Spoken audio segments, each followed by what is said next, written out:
మసీదుకి వెళ్తే అక్కడ టికెట్ ఉండదు. అలాగే ఒక చర్చికి వెళ్తాం, అక్కడ అలాంటిదే ఉండదు.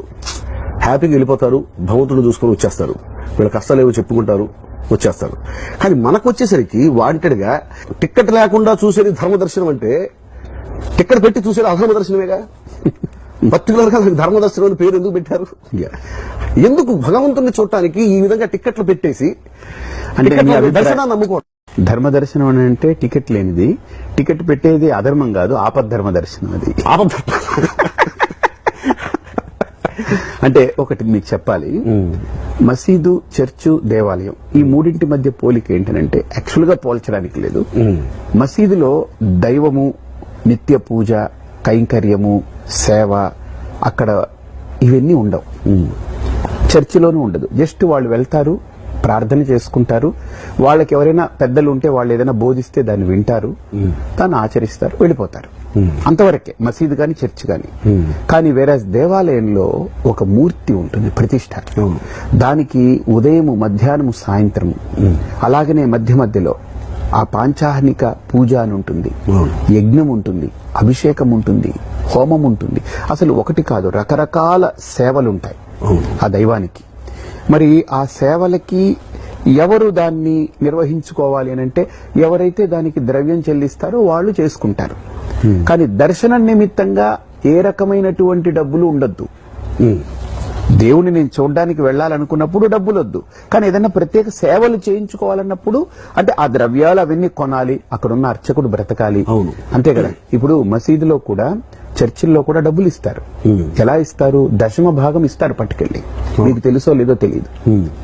చర్చిల్లో దశమ భాగం వాళ్లకు పండిన పంటలో మొట్టమొదటి పంటలో కొంత, అలాగనే సంపాదనలో 10వ వంతు కొంత. ఈవెన్ అమెరికా లాంటి పెద్ద అగ్రరాజ్యాల్లో కూడా 10% వాళ్ళ పే చెక్ లో నుంచి ఎవ్రీ వీక్, ఎవ్రీ 15 రోజులకు వచ్చే పే చెక్ లో నుంచి 10% పట్టుకెళ్లి చర్చికి ఇస్తారు. విధి ఇచ్చి తీరాలి. మహమ్మదీయులు కూడా ఇచ్చి తీరుతారు, వాళ్ళు 10% ఇస్తారు వాళ్ళు రంజాన్. కానీ మన హిందువులకు అలాంటి నియమం ఉందా? లేదు. ఇచ్చిన వాళ్ళు ఇస్తారు, లేని వాళ్ళు లేదు. మరి అది మనం ప్రశ్నించాలి.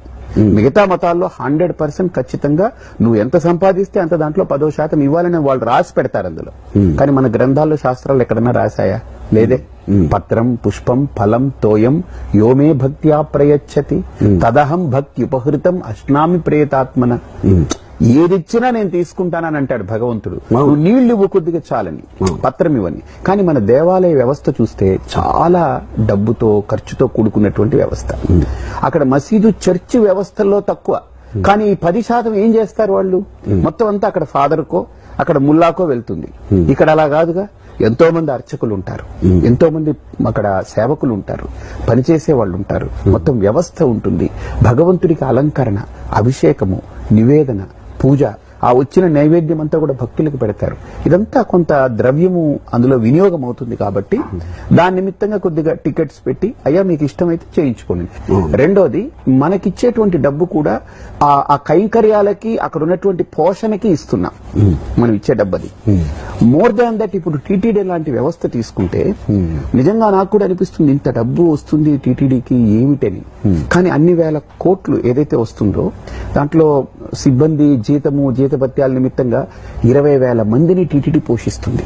20,000 మందిని పోషించే వ్యవస్థ ఎక్కడుంది చెప్పండి?